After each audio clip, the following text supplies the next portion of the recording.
Ritchie Blackmore is the greatest guitarist of his generation. I mean, there's no doubt that Ritchie's one of the, quote-unquote gods of rock, guitar. The whole classical thing in rock, I mean, that was all Ritchie, He's very particular, and I respected that, and he was very disciplined, and he's a great musician, a great guitar player. But some nights Ritchie Blackmore was so incredibly brilliant, and then some nights he would be incredibly crap, as he knows, for some strange reason of his own doing. Over the last 35 years, I think every 18 months or so he's made an album and gone out on the road. He's a one-off. He can be contradictory, and there are definitely two sides to him, and depending on what one you get at any particular time. I got the best from Ritchie, I think, because I got him when, Page and Blackmore and Beck. Those three stood alone.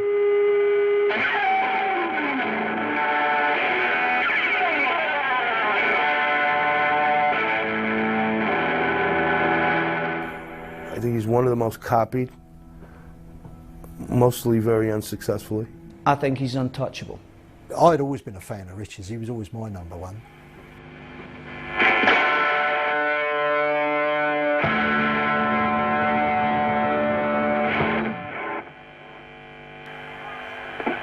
You couldn't get close to Ritchie. I think anybody can, as soon as you get close to Blackmore, you're gone.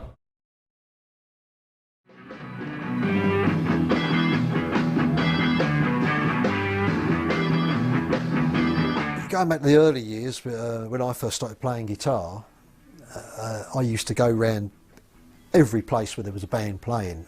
I was in this band, they wanted to go on the road professionally, the Jaywalkers. It was when I was 16. Ritchie immediately stood out as something special.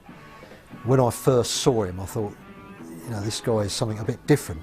Because they would do Shadows tunes, but he wouldn't play them like Hank Marvin. He would suddenly break out this amazing solo. I'd always been a fan of Ritchie's. He was always my number one. Him and Jimmy Page and Jim Sullivan were about the three best. They all came from the same area, and they were the men that showed everybody the way.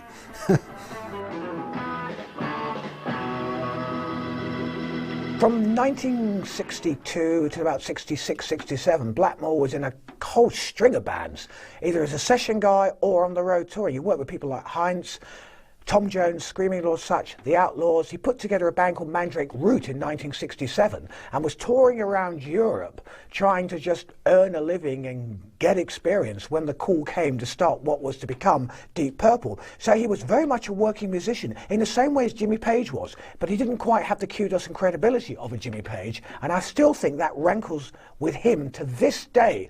It's a chip in his shoulder. He never got the credit he deserved, even though he was constantly busy and incredibly young when he was doing all of that. He wasn't someone in his mid to late 20s. He was really young when he first started out and first got the opportunity and experience to play with such great talents and to learn his craft.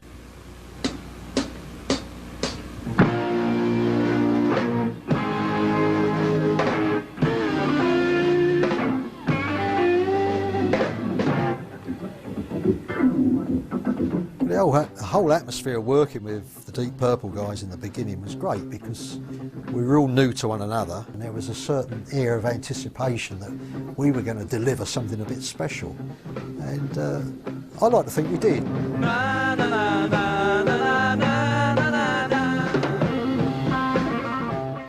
We'd done a tour of Denmark. We got on the road over here.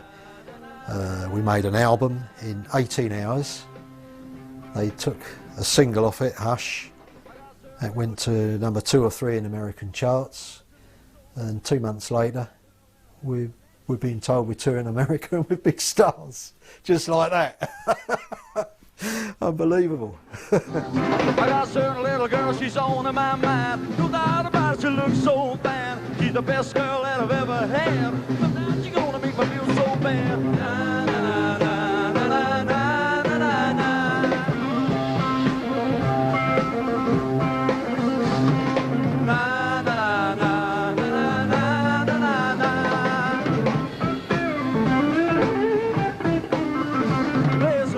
Deep Purple Mark I have often been decried and overshadowed by the vastly more successful Marks II and III.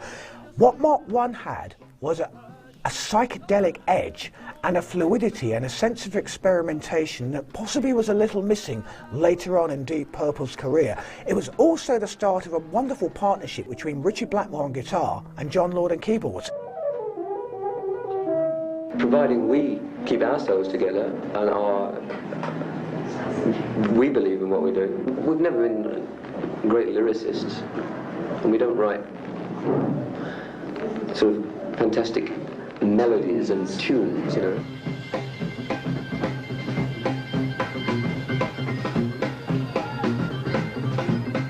They almost harmonise and work together in a way that twin guitarists have done subsequently, although Blackmore himself has always said, I can never work in a band with more than one guitarist, I'm just too selfish. I couldn't do it with anybody else, but he could do it with a keyboard player. And I think what performed really well for Mark I was that sense that they could do anything. There wasn't anything really that they wouldn't try. They tried folk, they tried classical, they tried blues, they tried acid rock, they tried everything to just try and bring it into their sphere. They were learning their craft. So in a way, Deep Purple Mark I is the most experimental Deep Purple ever became. Had they stayed together, who knows where it might have gone? It probably would have been radically different.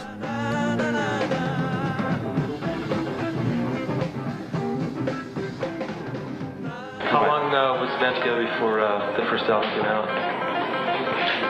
About 3 weeks. Just 3 weeks? Yeah, we did the first LP in 24 hours.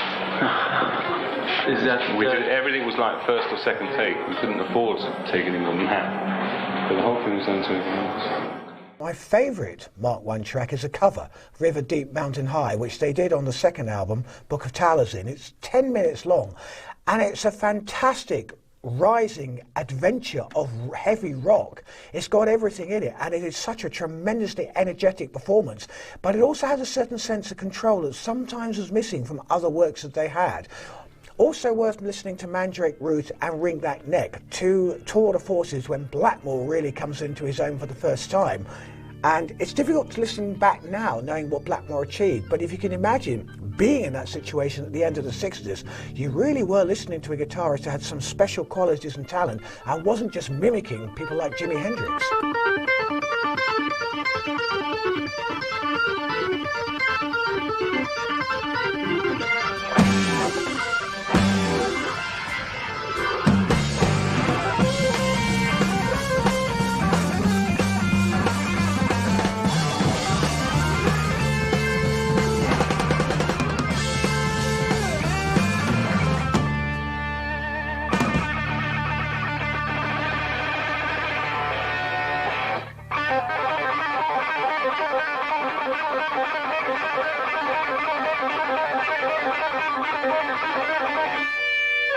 The live act, the Deep Purple live act was totally different from the recording. I mean, the live act was pretty outrageous.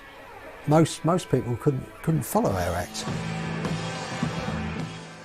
I'm not blowing my own trumpet there because we had Ritchie Blackmore, we had John Lord, we had Ian Pace, you know, and these guys could really cut it, and it gelled into a damn good act.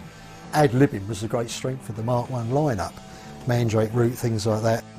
I was talking to Mick Underwood, who used to play in the Outlaws way back in the early 60s, when Ritchie was first, you know, in the business. I think Ritchie was 19, and he said wherever they played, he said people would come from miles around to see Ritchie. You know, they just were agog at what Ritchie did.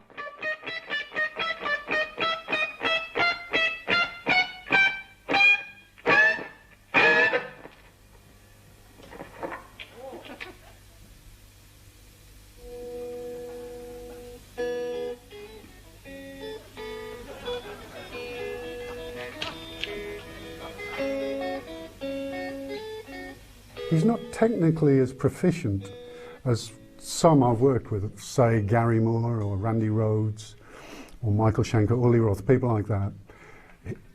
He thinks, because he thinks so carefully about what he does, just doesn't fly off his fingers. But in another way, he's got the most amazing guitar sound I think I've ever heard.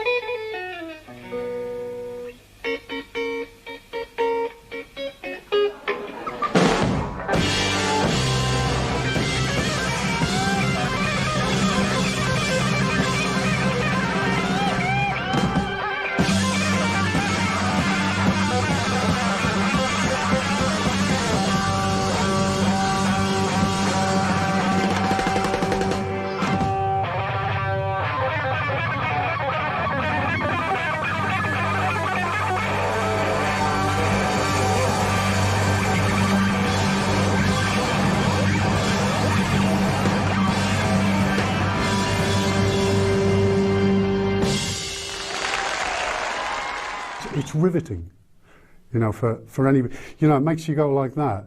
You're on your toes when he starts, you know. Yeah. Not many people can do that. Yeah. It's the mark of a great musician.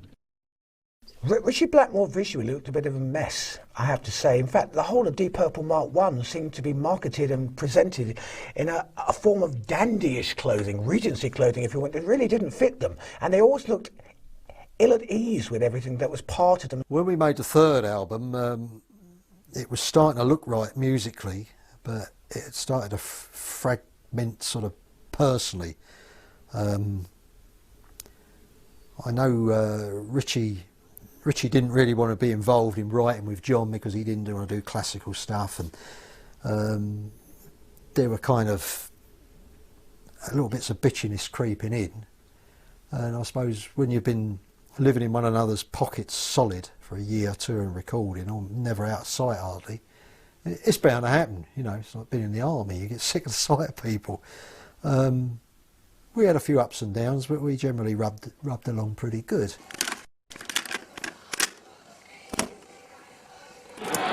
Well, Nicky wasn't constructive, he didn't have any ideas, and he was an average bass player, so he had to go. Rod just wanted to go to America and live in America, and he's doing very well. He always does very well. Rod's a very nice guy.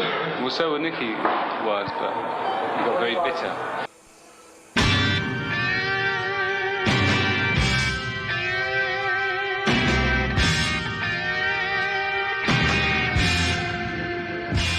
We were due to record a song called Hallelujah. Rod Evans had sort of lost interest and was still in America arranging his marriage. He was going to have this big sort of Hollywood wedding, you know. What sources close to the band told me, they weren't interested in Roger Glover, and Gillan was in the frame. Apparently when the roadie went round to pick up me and Gillan, Roger Glover happened to be there, so we came along for the ride. Roger, poor old Roger, he turned up to the session to do one number we did. He was their bass player. We weren't originally going to take him until Pacey said, he's a good bass player, let's keep him. So I said, okay. I mean, it made sense from their point of view, because if they get two new guys in, there's two guys controlling the whole show. They've got two guys who are a songwriting team, which solves the problem of writing songs. So you've got just John and Ritchie calling the shots, because Ian Pace, with all due respect, never said boo to a goose and never got involved in any arguments. He just said, I just want to play my drums, like, include me out. Well, that's it. I mean, I've sort of spoken to him since. I mean, Ritchie he phoned up once or twice, and we kind of, you know, my attitude was, there's not much point. There's not much point in having a go at these guys, you know. They did what they wanted to do, and you can't kind of turn the clock back. You can't reverse things. So if I bump into any of them, I'm civil to them, you know. They don't mean anything to me, and it's just, you know, that's the way it was.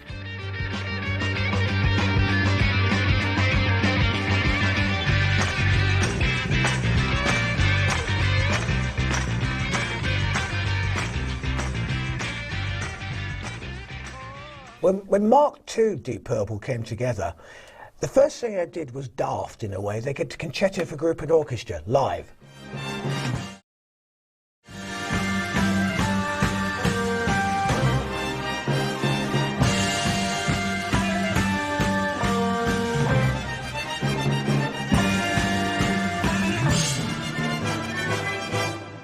crazy thing to do, but it was a very brave thing to do. And it was at a time when prog rock was starting to rise, and working with orchestras and performing symphonies was regarded as making rock serious and really distancing yourself from the pop chart. It wasn't 3-minute throwaway numbers, these were serious works of art and music. And I think for somebody like Ritchie Blackmore, it gave him the chance almost to get rid of everything that was in there that was leaning that way and say, okay, we've done that now we have to move on. And I think Blackmore, although I don't believe personally he's a natural leader, was the man who took Purple into a direction that was to really make their name. In rock, the first studio album, Mark II, the fourth studio album in the history of the band, was the one that defined them because it had so much pyrotechnic about it. It was a powerhouse album. It was a true heavy rock classic. This is when heavy rock really came into its own. You've got Speed King, which is proto-thrash if you want. Child in Time said everything about how you could be mysterious, epic, dark, and still is to this day. Living Wreck, Fly to the Rat, those sort of songs are really driven rock and roll. So I think what Blackmore did here, with the rest of the band obviously, was to distance themselves from the prog rock, classical, pseudo-intellectual elements and really hit the headbangers.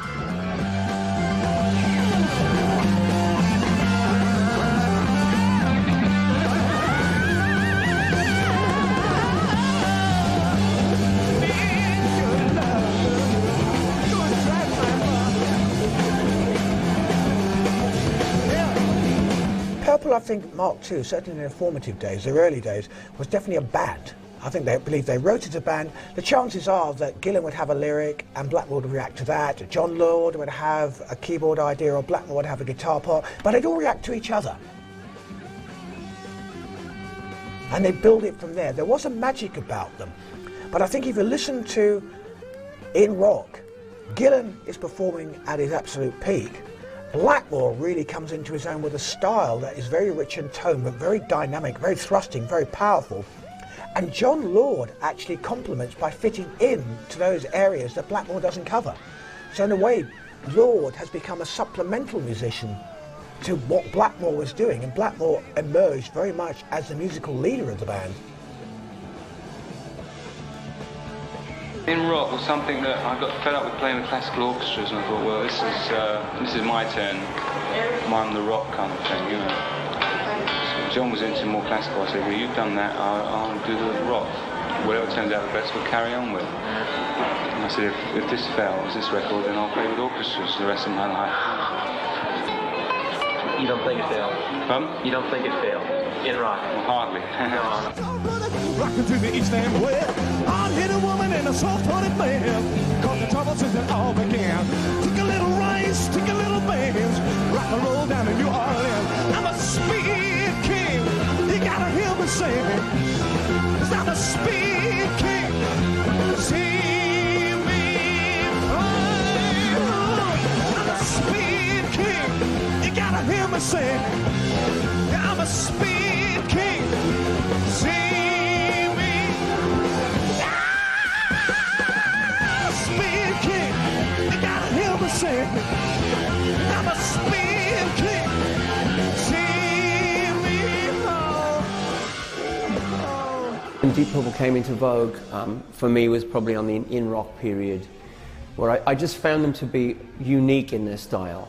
And I've always liked unique sounding music. Whether I was a fan or not, I found them to be unique. Each individual had their own specific dynamic. Yeah, it was a good LP. It was very, very, everything was about 20, you know, like, everything was about 1,000 miles an hour. It was good LP, that. Objectively speaking, I think so. Everything on there was good. I don't think there was one track I really hated. There was no composition on the Purple things. There were basic ideas when you went into the studio. Maybe the magic with Purple in the old days was it was so spontaneous, because when we got it on tape, it was the first time we ever played it. You know, so maybe that was the magic then. But by the same token, we often came across things which we enjoyed playing, but if you took it out of context of an album, you'd say it was dull, you say you wouldn't listen to it. In the context of a 35, 40-minute album, it was right. To get it onto tape, pain in the fucking arse. That's why I don't like recording too much. You don't? No. It's too clinical, again. A lot of people love it because they can edit their music and put it together and make it nice, but when they get on stage, they're lost. Well, my type of way of thinking is the opposite. I love to have that freedom, just going on stage and playing whatever I want to play at the time. I mean, I'll play the numbers which I'm supposed to play, but the in-between parts, if I'm feeling good, I'll be away and play something completely off the wall I've never ever played in my life.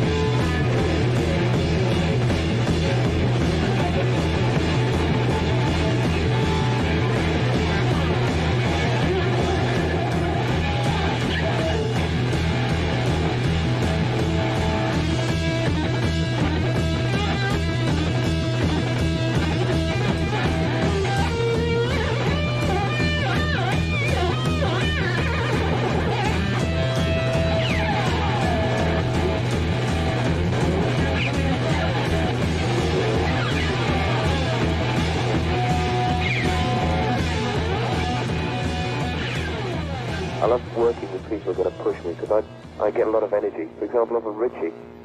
I mean, Ritchie, when he's playing on stage, tries to blast everyone off the stage. Right. Right.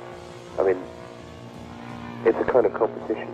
One of the things Ritchie said to me when I joined Deep Purple, he said, you've got to bear this in mind. He said, I don't mean it badly, he said, but I'm going to try and blow you off stage every night. I said, all right, great. I said, well, in that case, I'm going to try and do the same to you. He said, yeah, great. He said, in that way, we'll have a good band. Purple could play 6, 7, 8, 10-minute piece of music. And the fact that it was played with a certain amount of skill and talent and a lot of bollocks, you know, made it happen.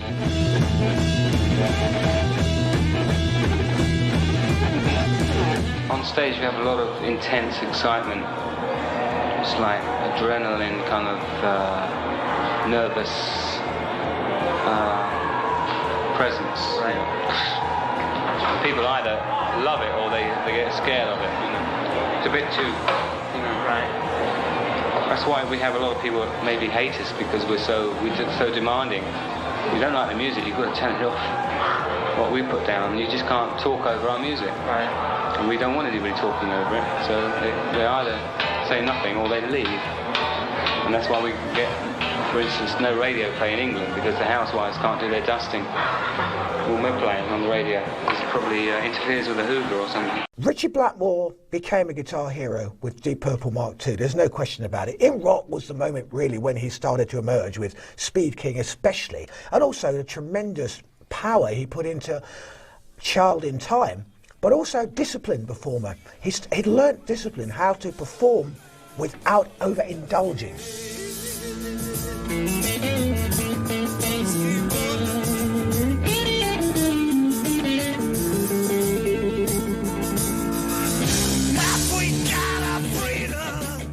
My favourite Purple album was Fireball, and the reason I liked that so much was because I felt it was, from a writing point of view, it was really the beginning of tremendous possibilities of expression.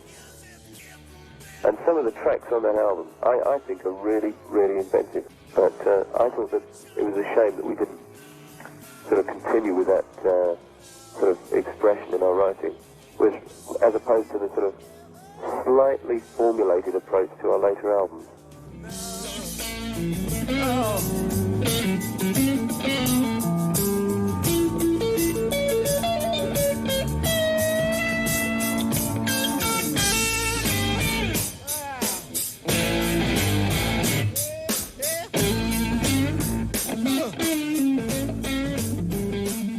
Fireball, that was a bit of a disaster because it was like thrown together in a studio. We had no time, managerial pressure. You've got to play here, there, and you've got to make an LP. And then you're back to Australia, you're back to here.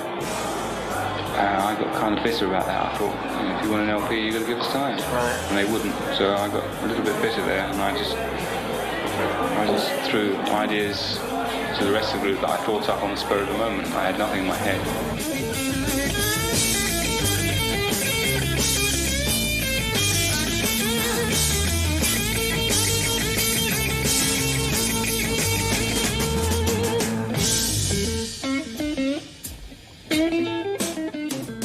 Ritchie Blackmore is renowned for being unpredictable, the man in black, moody, volatile if you will, and I think he's earned that reputation over the years, absolutely, because the man has done some amazing things, from California Jam, Deep Purple, first big show with David Coverdale and Glenn Hughes in California, hundreds of thousands of people there, it's being filmed, and Blackmore actually said to the cameraman, one of the cameramen, don't get in my face. If you do, I'm going to smash your camera up. And the guy got in his face, so Blackmore just hit the camera, which you can see on film, he just smashes the camera up.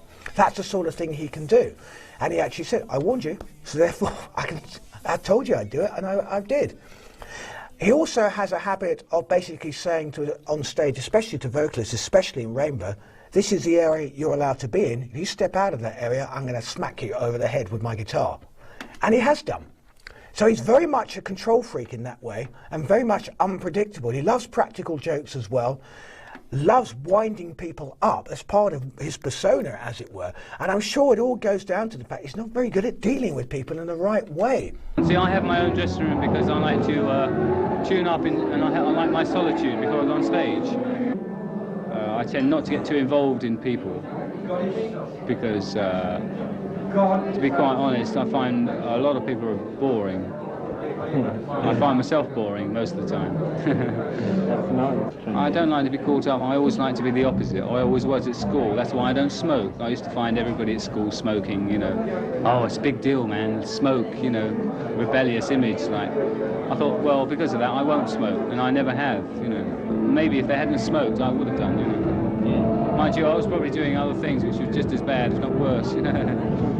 I'm still very moody, shy, and very honest, which a lot of people can't take, you know. Honest? Yeah. And which is the hardest thing in this business is to is sincerity. Once you can fake that, you're laughing, you know.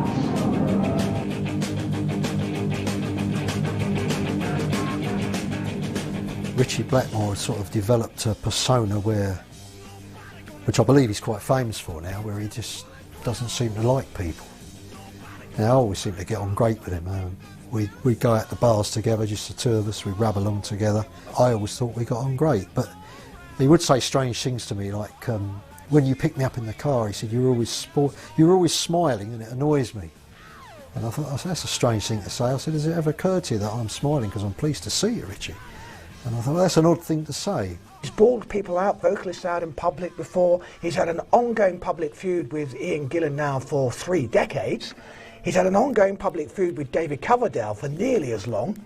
And he doesn't seem to do anything to try and smooth things over. As far as he's concerned, that's the way he is, and that's the way people have to accept him. We're not brilliant songwriters, you know. I write most of the stuff, but I think some of it stinks, you know.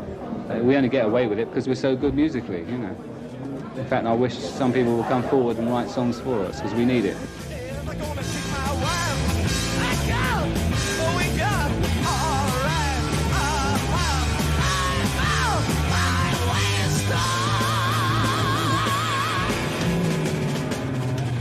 Well, he cultivates an image, you know, and a part of that is the bad boy.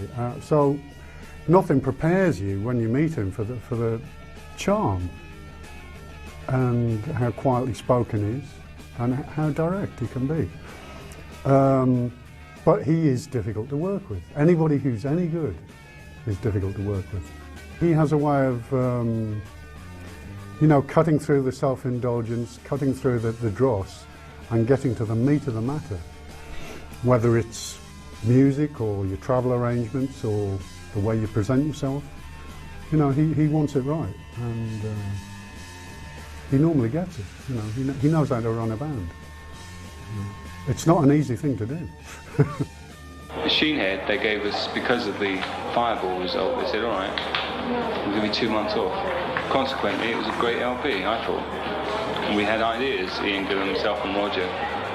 it began to become a trio writing then. Right. John started stepping back, and Ian just gives percussive ideas. Right. So it was a trio by Machine Head. Nobody gonna beat my car, we're gonna rape them to the ground. And nobody gonna pick it out, they're gonna break the spinning sound. Oh, it's a killer machine. You know, I got an iPod recently, so I put a lot of the old records on, you know, and I was listening to Machine Head the other night, and it's just, I mean, some of the solos on there, like, maybe you don't hear them in 10 years, you could still hum them, and, you know, they're so melodic and, like, almost perfect. I mean, it's great. I think Ritchie Blackmore is the man who doesn't suffer fools gladly. And as a guitarist, as a musician, has always taken his craft very seriously. Whatever else he might do in life, there certainly leans towards practical jokes. He takes his musicianship very seriously. I think he hates the fact that there are people out there who are overrated, who indulge themselves and they really have no right. I don't just play what I want to play, I play, well, people want to hear this, you know, which is what it's about. I don't like to play for myself, I've done that for too many years. Now it's a case of what's going to be good for people that are listening, you know. Right. It's only fair. If you want people to buy your records, then you should play to them. You shouldn't like play to yourself. That's what it's about. Success is playing to the people, not playing to yourself. Thank you.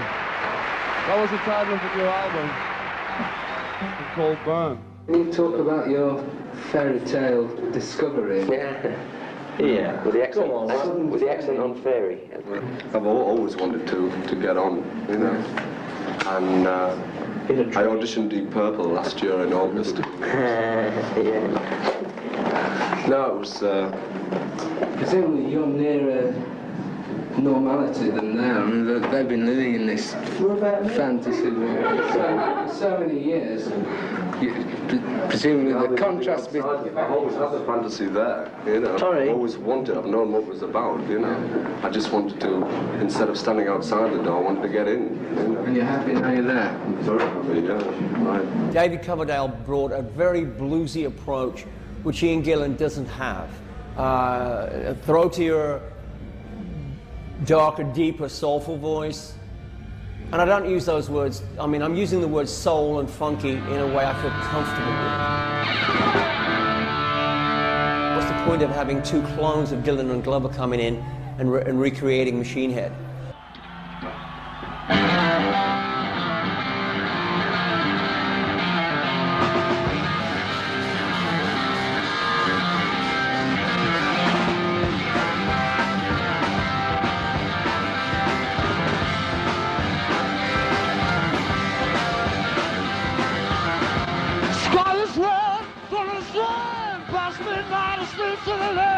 People are saying the woman is damned.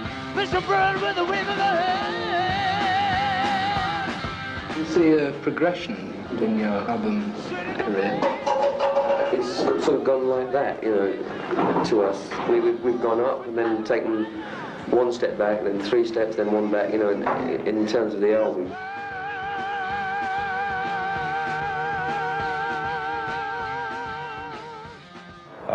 I'd always worked with good musicians, Steve, don't get me wrong, but this was like another level. It was so in tune with what I wanted, you know, and fortunately I was with what they wanted, you know. So it's worked out really very well. But it was the first time I'd gotten off my arse to do something, you know, and play it off. You know, as far as Mark 1, Mark 2, Mark 3, I think Burn stands up with a classic album like Machine Head, simply because it is a bold step forward.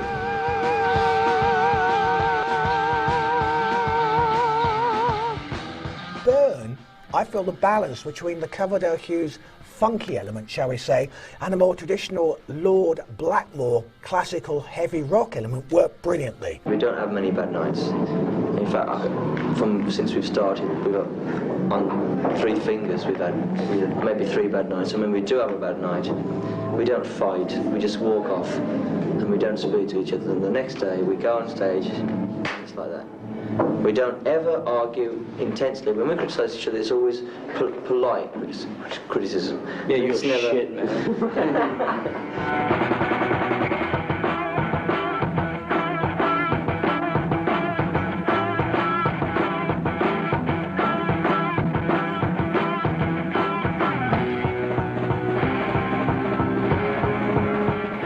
Blackmore is one of the best, you know, like, he's as far as I'm concerned, he's a total electric musician.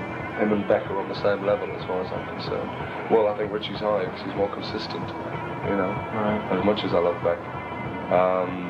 But I've heard Ritchie play some of the finest blues, you know, that's made the hairs under my neck stand up. I agree. And he can also go to the extreme.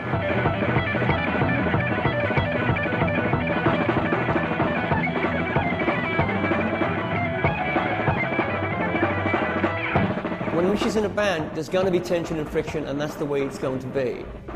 And as soon as comfortable things set in, people would move and the tension would shift and people would have to leave or be fired, you know. And Byrne was the typical example of 5 guys living together, enjoying the parody of playing these great songs live, at least for 6 months, you know, while it was new. I've always had a theory about Deep Purple Mark III, and that is Blackmore realised when David Coverdale and Glenn Hughes joined to replace Ian Gillan and Roger Glover, respectively, on vocals and bass, or in Glenn's case, bass and vocals, that he was bringing into the band elements that he wasn't comfortable with. These were people who veered a little bit towards funk and soul, which Blackmore didn't feel to be part of what Deep Purple were or should be. I like black people that can sing rock and roll, but I don't like black music funk, you know. It bores me to tears. So you definitely don't want to see the band go that way? Oh no, no. This is as far as it goes now. It's the end of that. Back to rock and roll, next LP. Isn't that hard because Glenn and David are so much into black music? No, only Glenn's into black music. This is very strange, but he's a guy that used the words Glenn Hughes in his shoeshine music and funky, but if you people listen to Stormbringer, please listen. Ritchie Blackmore is damn funky, whether he likes it or not. He played wonderfully on the album. I think at this point he'd had enough of playing.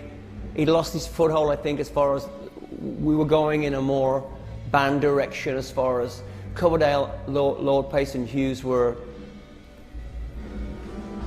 We were going in a new direction, you know, we were growing. Every artist grows.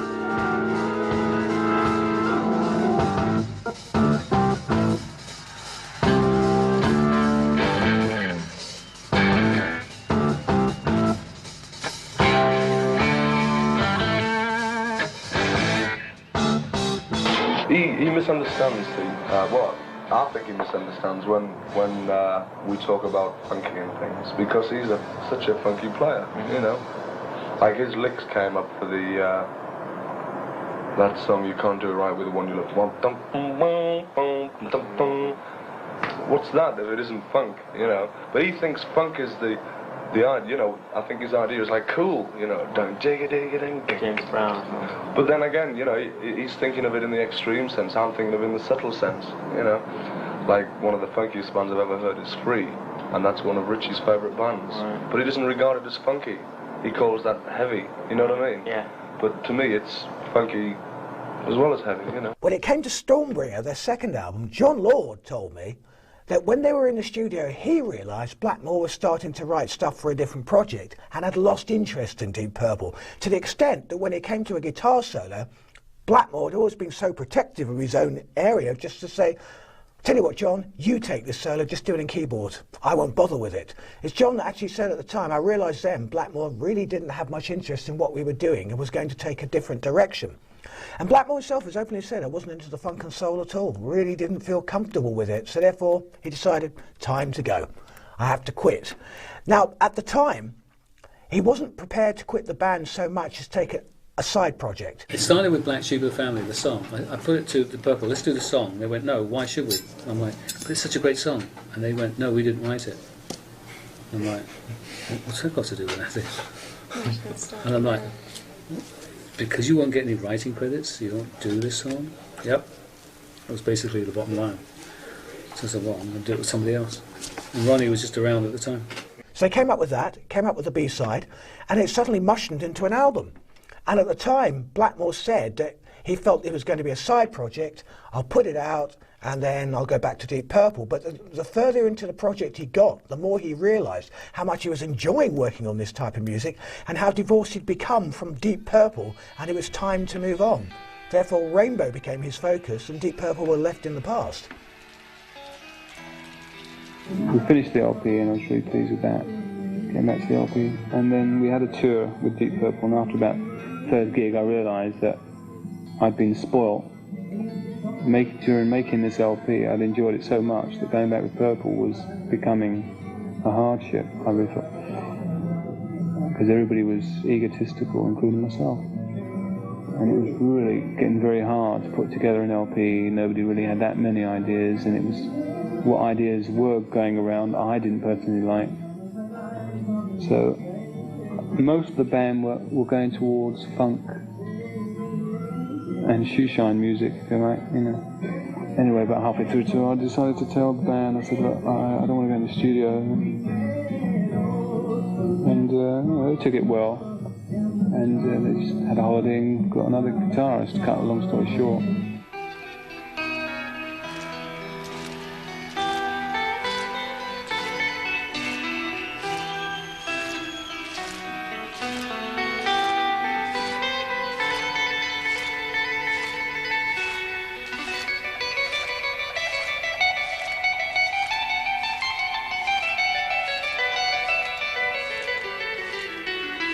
I feel with Ritchie Blackmore's Rainbow, the debut album from the band, came out in 1975. That's where Ritchie Blackmore wanted to go. He felt comfortable with it. In a way, it was taking what he'd done with In Rock and Machine Head into another area. Of course, it was far more Renaissance era inspired, if you will. 16th century Greensleeves, for instance, very much actually is a track that fits into what you'd expect from the title. A little bit folky, a little bit classical, very heavy, very hardly and driven. Black Sheep of the Family was on there, the track that realistically started his move away from Deep Purple, because the rest of the Purple guys didn't want to do that cover. Catch the Rainbow, very haunting. There's a very great feel of melodic heavy rock on the Ritchie Blackmore's Rainbow album. Even the cover has a certain medieval element with the guitar in the shape of a castle, and I think that's where Blackmore wanted to go. He wanted to produce that form of music. It was a new direction for him, and to be honest, it's a direction he's never really strayed from since. I'm just playing the music I want to play, the music I believe in, whereas with Purple towards the end I wasn't believing in the music. And as soon as you start disbelieving, the audience is going to stop coming to see it. Yeah. And I wasn't going to just see it through because another day, another dollar business, you know. I don't get off on all the side effects that go with being successful, particularly. Obviously, I don't think one wants to be without money, but when it came to it was either music or money. So I took the music.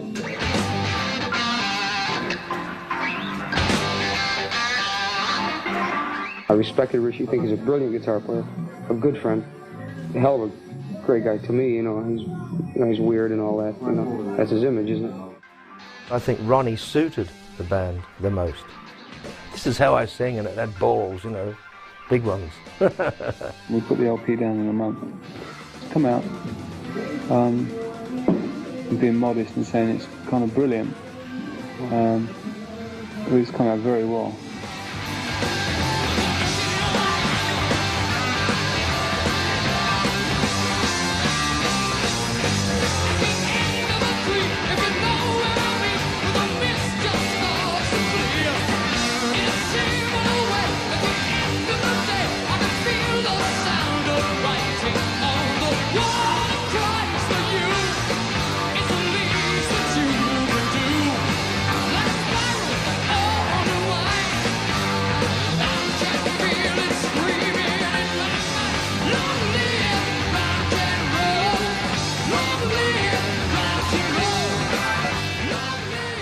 For me, his best work with Rainbow is definitely with Ronnie James Dio. And we are talking about 3 studio albums. Ritchie Blackmore's Rainbow, the classic Rainbow Rising, which is the great record, and also Long Live Rock and Roll. 3 different lineups. Ronnie James Dio is the only guy who appeared in all 3 albums, but those albums really represent what Blackmore could do. I'm always pleased to either hear it or see it in print that was the classic lineup of Rainbow, you know, that I was in, and that makes me feel good, you know. We became huge afterward. You know, after we broke up, then those first albums became huge, and then you know, as Rainbow went along, it became a different band, it became a pop band. But to this day, the second album especially is always listed on everybody's list as one of their favorites, Rainbow Rising. My favorite was the first one always. Yeah. But hey, we'll take it where you can get it.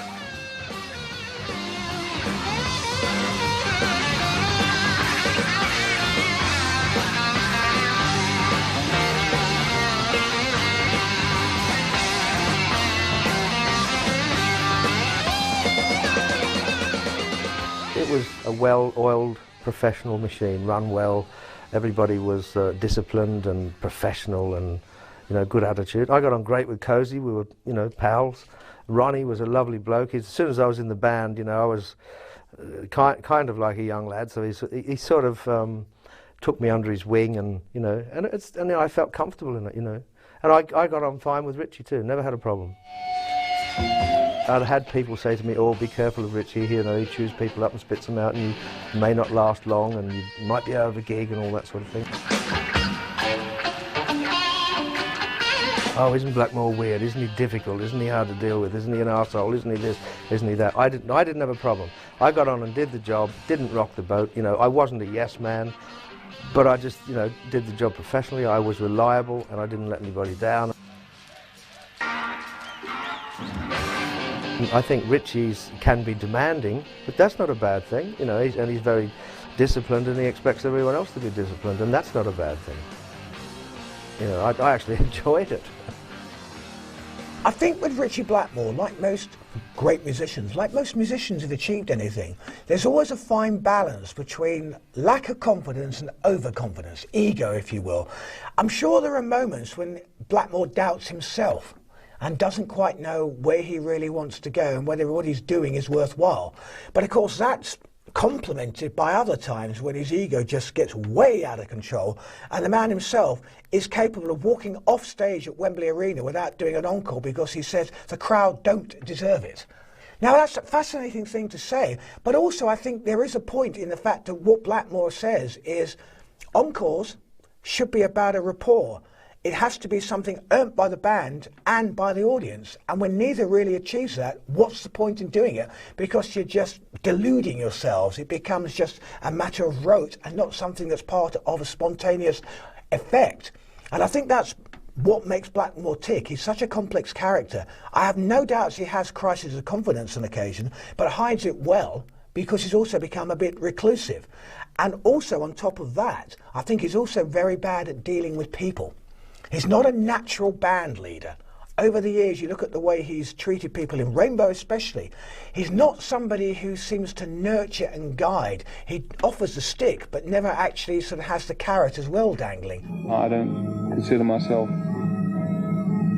that good to front a band, and I don't want to front a band. It's a case of I'll always do my flash business on stage, which I like doing, but I don't want to be the... I just don't like, for some reason, to be known as leader of a band. I like to be a pusher, obviously, of the band, but I don't like... because nobody can be a leader of a band if they're really truthful.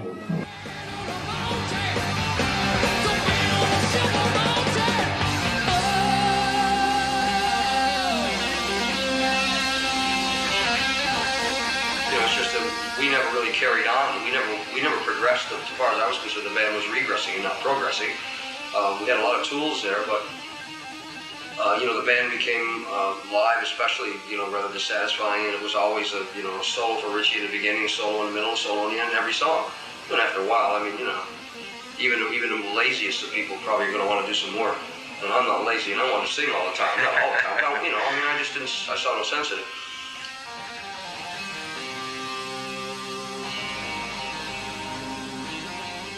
And for me personally, Rainbow ceased to be the real Rainbow when, you know, the pop tunes started happening and the hit singles in the charts. And I mean, you can't knock the success of it, and they were good quality pop songs, but it lost that sort of, you know, we are a heavy rock band, serious about the music, you know.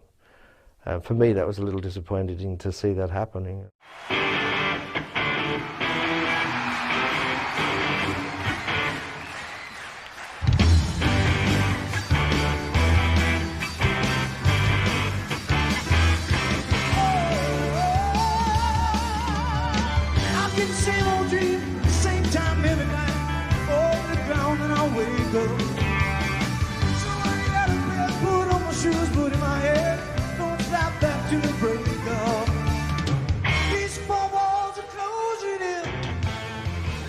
When Ritchie got Joe Lynn Turner into the band and changed it round, and it became more keyboard based. It was built, there was much less guitar on the albums, much less of the riffing. It was Ritchie's attempt to capture the American market, and he did it very successfully over the 3 years that him and Joe worked together. Yeah, you know, it's when I first got in the band, everybody says, well, you got big shoes to fill, you know, and I arrogantly said, well, I'm going to make my own footprints. I don't fill shoes. And I think I did. I think I created another style. I think, of course, a more commercial style, which Ritchie wanted to do. I mean, this wasn't ill-conceived. This was targeted. You know, we wanted to become a more commercial band at that point. I had no problem singing the Graham songs or the Dio songs. You know, although history seems to prove that they won't sing my songs or what have you, which is whether they're capable or not, I'm not sure, because I respect both of them as great singers and friends, actually. So, no, I love singing, you know, all the Dio stuff and the down-to-earth stuff that Graham had done, you know, because a song is a song is a song, you know, and what you do is you put yourself into it. Stay by my side. You know I'm doing what you want me to do. Don't take away the freedom inside me. I'm still in love with you. I surrender, I surrender. Giving up the roll up and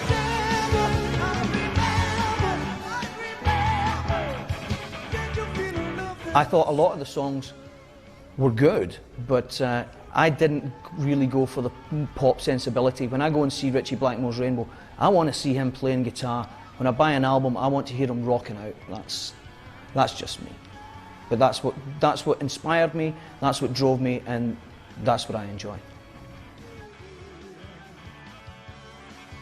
This was a whole new experience for me, so I had to learn to front the band as well, because I was a guitarist singer in my old band, Fandango. So when I took the guitar off, my hands got really big. You know, it's an old expression, and you really don't know what to do. So you have to learn a whole new mic stand technique and whatnot, and it was pretty awkward for a while. Thankfully, I had Ritchie kind of giving me pointers, you know, and don't do this, do this. Joe's a great guy. I like Joe, but Joe is, you know what Joe's like. Joe's very effeminate. Of course, we took him on stage in Europe. He got crucified really good. And I took him backstage and I pulled him by the throat and I went, "You've got to stop that pansying." I said, "Joe," and I pulled him backstage. I said, "You've got to stop that." I said, "They're going to kill us." We all came down to Montreux by the lake to the shoreline. Jamaica wrecked with a mobile. Frank Zappa in the movies, we're at the best place around. So stupid with a flag on, you know it burned the place to the ground. Smoke on the road, fire in the sky. Smoke on the water. Whether or not it's come to be up as opposed to the Purple, that's another thing. Purple reached a level that perhaps Rainbow never did in terms of commercial success and wide-ranging impact. And Blackmore's guitar influence was certainly greater during his Deep Purple years than it was during his Rainbow years. However, I suspect that someone like Yngwie Malmsteen, for instance, who has based his entire career on Blackmore, was probably influenced more by his Rainbow period than by his Purple period. And to this day, I think both are equal, well, should be equal in people's minds anyway. It always struck me that he was just what they call an old trooper.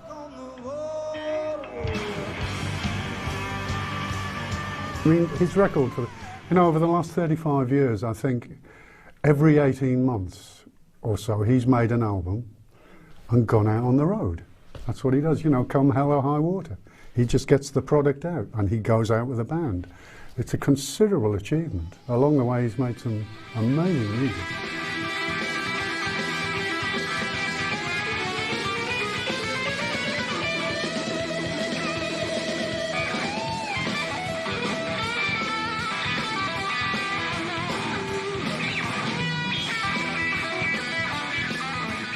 When Ritchie and I sat down together for the very first time, he said, what kind of album do you want to do? And I said, well, I want to do a cross between Rainbow Rising and Deep Purple's Burn. And he said, that's a good answer.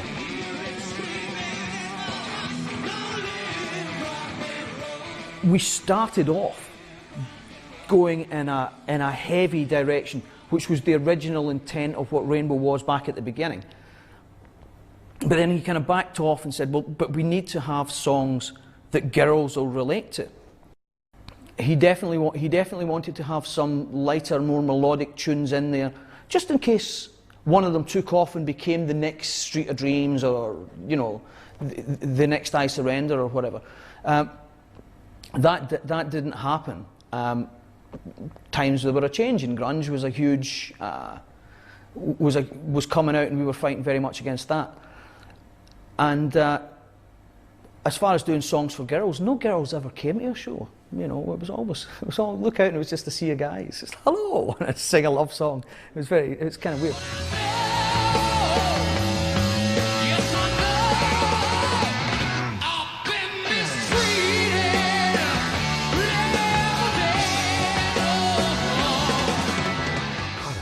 There was a lot of things to enjoy. Sometimes I'd stand on the stage and I'd hear Ronnie singing, this great voice coming out of this little guy, and Cozy, beating the crap out of the drums, and I was, locking in with him, and I'd look across the stage to Ritchie, and I'd be entertained just watching him, entertained by my own band sort of thing, But it was very enjoyable, and having come from Widowmaker, which wasn't so disciplined, and all of a sudden into a very professional unit that was, really on the money, on the ball. That was very enjoyable. It makes it look so effortless, which is sometimes I used to watch him, and sometimes he would make it look really complicated and awkward and difficult. He would be throwing his hands over here when he was playing a deceptively simple piece, and then when he was playing a really complicated piece, he made it look really easy. But he's very contradictory in everything that he does. He wants to have songs on the jukebox because that's where he thinks. That's what he told me, where then that you've arrived if you go in and someone's playing your songs on the jukebox. But at the same time, he rejects being recognised, and he rejects the rock and roll or the celebrity that comes with success. He rejects that. So he's a guy of many contrasts and opposites, which makes him a fascinating character. The other great thing about him is that he has a stage presence that it's an act of stillness. He's very still, and then he'll do something, and the whole audience of maybe between 3,000 or 10,000 people will just go bananas just because he's just done this one move that he'll maybe do.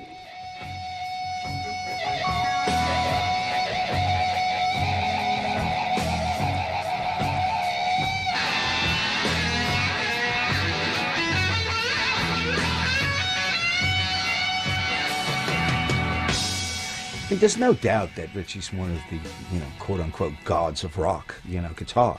I mean, there are many others, but I think he started a whole school of influential other guitarists, for example, Yngwie Malmsteen and so on and so forth.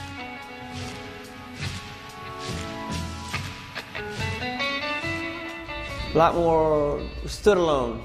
Ritchie Blackmore, I mean, Eddie Van Halen still talks of Blackmore as being a major influence to him. So, you know, I want to thank him for pushing me and actually robbing me to make me a better singer, bass player. The old drama of don't come across my side of the stage because I'll hit you with my guitar. I want to thank him for that because it showed truth, arrogance, and somewhat of a genius to do that. So I only have great things to say about him. Although bizarre as he is, and he's probably laughing when if he sees this, he's a true one-of-a-kind guy. I like the whole improvisational thing. I mean, that's sort of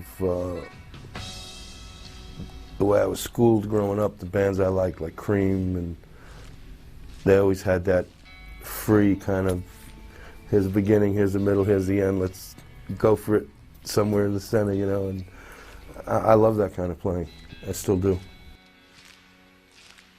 It was sort of like controlled chaos. I mean, we'd be doing extended solos and stuff, and it'd usually be either a phrase or, you know, a look or a drum fill to get you into the next part, you know, depending on the song.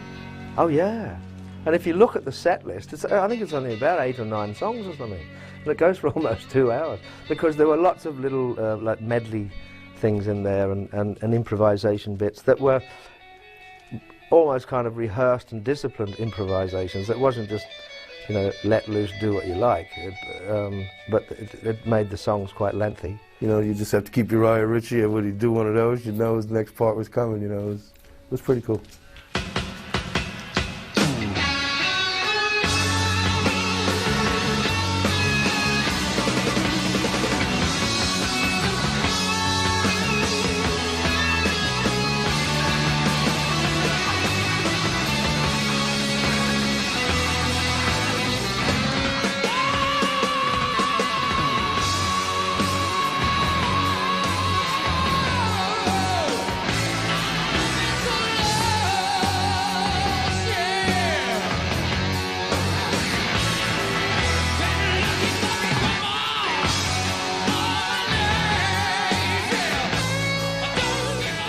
So do you think that you're one of the most misunderstood people in the music biz? Not really. I think they understand me because I don't have much patience for people, and I'm a very moody person. And it's like, misunderstood? No, not really, because I want them to understand that I'm a moody person and that life is not a bowl of cherries. You know, music is, you're always fighting music to get to the bottom of something. You can't, you know, go through life shaking people's hands and going, everything's wonderful. If you're a newborn Christian, maybe. I just, you know, for me, it's, life is a struggle. There's icebergs everywhere. You've got to dodge them. I never had a problem with them. We always got on well until that one day when we didn't, and that was it. It was as quick as that. It was just done. I think he, I mean, he's not paying me anymore, so I could say what I want, and I think he's just, you know, he's still one of the most influential guitar players ever. In my opinion, Ritchie Blackmore is the greatest guitarist of his generation. Technically now there are technically better guitar players in the same way that Ritchie was technically better than B.B. King or any of these guys. There's guys who can play more notes, there's guys who can play faster arpeggios, there's guys who can do finger tapping. But for feel and for guitar sound and for memorable riffs and guitar solos and just general groove, I think he's untouchable. I think he's untouchable. He's always been my favourite guitar player. He remains this day to my favourite guitar player. Even now, when he's playing acoustic music with Candy and Blackmore's Night, there are still elements in there when I listen to that, and you can just hear the magic coming out of his fingers. Ritchie Blackmore these days is totally immersed in Blackmore's Night with his personal partner and musical partner Candy's Night and vocals, who remarkably has been with him musically for a longer stretch than any other vocalist. Yes, Ian Gillan worked with him on and off through various stretches, but in one long stretch, no vocalist has worked as long with Ritchie Blackmore as Candice Night, which is remarkable. The problem, of course, is that everyone wants to see Blackmore rock out again, do Purple, do Rainbow, and all he wants to do is dress up as a hey nonny nonny gnome and play Renaissance type music. However, of its type, it's very good. The problem is that because it's Ritchie Blackmore, Guitar God, Ritchie Blackmore, Deep Purple, Rainbow, everybody wants to hear him play Stargazer, play Long Live Rock and Roll, play Smoke on the Water, Child in Time, and he doesn't. He wants to produce this type of performance. Personally, if that's what you want to do, fine. If there's such a great legacy of rock, if you don't want to do it anymore, why should anyone force you? Blackmore feels, I did Deep Purple and Rainbow, what do I want to go back and do it again for? I want to actually spread myself into different areas, and I'm really enjoying this type of music. This is what I really love listening to. This is what I love performing. Why shouldn't I? Yes, an awful lot of people in the media, an awful lot of fans don't like it because they want to see Blackmore do Rainbow or do Deep Purple. But being the contrary person he is, the more people try and pressurize him into doing it, the more he's going to say, no, I'm not. Simple as that. Maybe we should just leave him alone.